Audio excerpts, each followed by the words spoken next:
বাঁচবো কি করে, থাকবো কি করে, আমাদের পানে তো বাঁচতে হবে।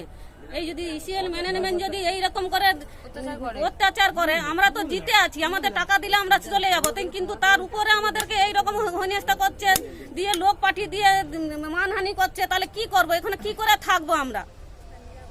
এসে কি প্রশাসন আমাদের কিছু করবে না, কোনো সাহায্য করবে না? এই রাত্রে ফোন করেছি, এখনো প্রশাসন কোনো ব্যবস্থা করেনি। এখন নিরাপত্তার ব্যবস্থা আমাদেরকে দাও, আমরা থাকি সুস্থভাবে। থানায় আপনারা জিডি করুন, হ্যাঁ, নিশ্চিত এখানে আসবে। আগামী দিন রাতে অনুমানিক 2:10-এর দিকে আমি চিৎকার শুনতে পাই। চিৎকার শুনে যখন আমি আসি, আমি মনে করলাম যে বাড়িতে বোন বা ভাঙনার কিছু হয়েছে, এই ভেবে আমি বাড়ি থেকে বেরিয়ে আসি।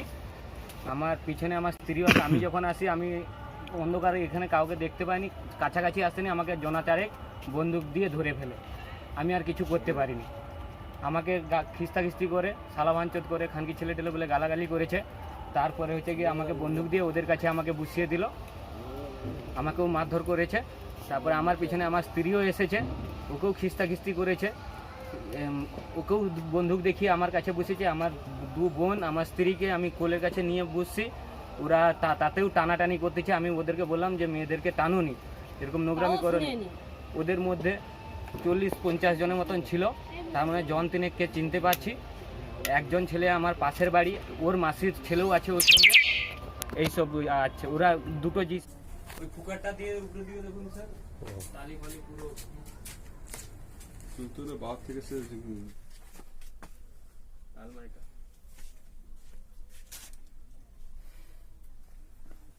এইটা শোনা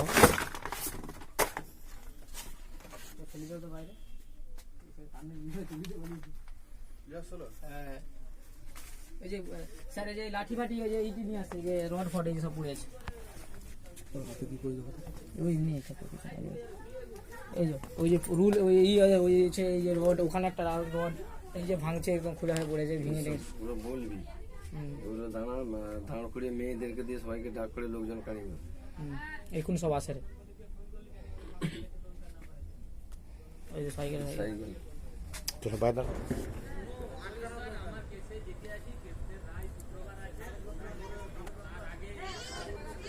ভাইটা বলু, ওকে ওই যে ওকে করছিল, যে ই করছিল রিভলভার নাকি ঠেকাইছিল গুলি, ওই ভাইটা বলু।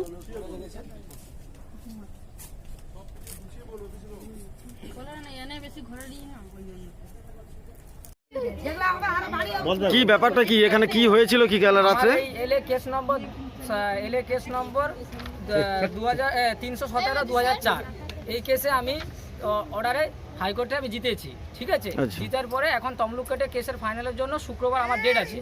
হঠাৎ রাত 2টোর সময় দেখলাম একটা গাড়ি, জেসিবি গাড়ি, এই দিক থেকে একটা, এই দিকে একটা, দুটো, আর কিছু দুষ্কৃতী লোক ইসিএল এর ভিতর থেকে বেরিয়ে এসে হঠাৎ আমার বাড়ির ভিতরে দরজা ফরজা লাতালাকি করে, খোলা টোলা ভাঙার পর ক্যামেরা ফ্যামেরা আমার ভাঙার পরে আমার গুলিগালা চালায়, বোম মারে। তারপরে দেখি কিছুক্ষণ পরে ঘরের ভিতরে ঢুকে সব সোনার জিনিসপত্র প্লাস আমার ক্যাশ টাকা ছিল।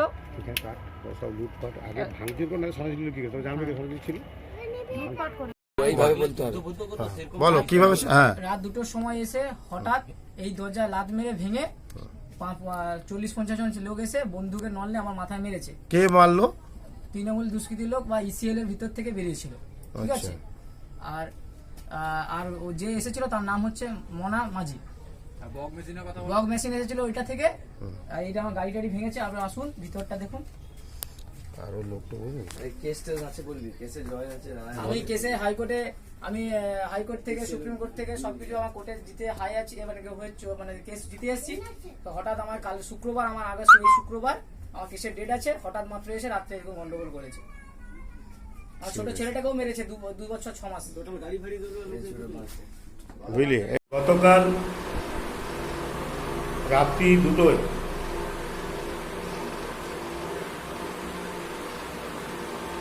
ইসিএল হলদিয়া শিল্পাঞ্চলের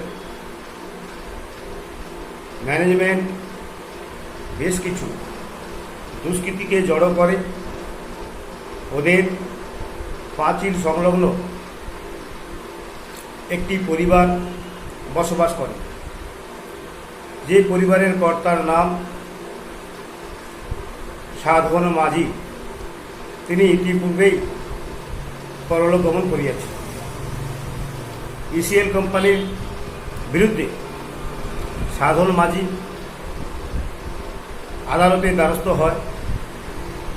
আদালতে সাধারণ মাঝির পক্ষে আদালতের রায় যায়, যার ফলে ইসিএল কোম্পানি আধিকারিকগণ প্রতিশোধ চরিতার্থ করার জন্য গতকাল রাত্রি 2টোর সময় প্রায় 50 জন দুষ্কৃতী সহ, যাদের হাতে লাঠি, রিভলভার, লোহার রড এবং আগ্নেয়াস্ত্র ছিল, তৎসহ ইসিএল কোম্পানির গেট থেকে 2টি জেসিবি বের হয় ওই বাড়ি ভেঙে চুরমার করে দেয়। জেসিবিটা সামনে পুকুর থাকার ফলে এগোতে পারেনি, কিন্তু দুষ্কৃতীরা সকলেই এই বাড়িটির উপর চড়াও হয়। বাড়ির মালিকের স্ত্রী তার উপর অত্যাচার করে। তার একটা বিবাহিত মেয়ে, গত 1 বছর আগে বিয়ে হয়েছে, সেই মেয়ে সহ একটা 1 বছরের সন্তান তাকে তুলে নিয়ে চলেছিল ইসিএল কারখানার পাঁচিলের ভেতরে। সে বহু কষ্টে সেখান থেকে বেরিয়ে আসে। তারপর ঘরে প্রচুর ভাঙচুর চালায়। সেই ভাঙচুর চালানোর সময় তাদের বাড়ির আলমারি, আলনা, বাড়ির আসবাবপত্র সব ভেঙে চুরমার করে, সাথে মোটরসাইকেল চুরমার করে। ওদের একটা সিসি ক্যামেরা লাগানো ছিল, সিসি ক্যামেরা ভেঙে দেয়। সিসি ক্যামেরা হার্ড ডিস্কটা দুষ্কৃতীরা খুলে নিয়ে যায়। সাথে সাথে ওনার বাড়িতে ওনার জামাই থাকে, যার নাম বিষ্ণুপদ দাস, তিনি ওই কসবেড়ার বাসিন্দা। তাকে অতর্কিত আক্রমণ করে, রিভলভার বাঁধ দিয়ে তার মাথায় ঠেকিয়ে রাখে। যখন সে ধস্তাধস্তি করে তখন রিভলভারের পেছন থেকে তার মাথায় মারে এবং সেটা চিকিৎসাধীন। তিনি হাসপাতালে চিকিৎসা করেছেন।